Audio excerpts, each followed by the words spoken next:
যে ঈশ্বরকে সর্বদা দর্শন করছে তার সঙ্গে কথা হচ্ছে, তার স্বভাব আলাদা।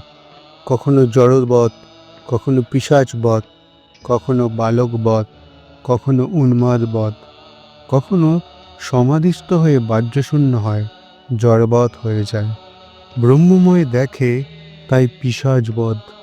সূচি অসুচি বোধ থাকে না, হয়তো বাহ্যে করতে করতে কুল খাচ্ছে, বালকের স্বভাব।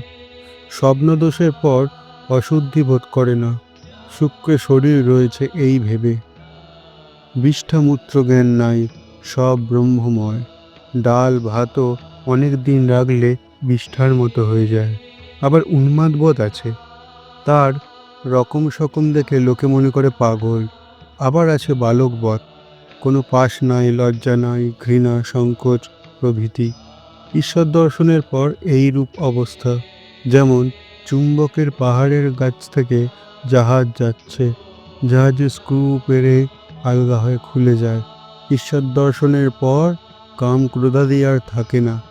মা কালীর মন্দিরে যখন বাজ পড়েছিল তখন দেখেছিলাম স্ক্রুর মুখ উপড়ে গেছে।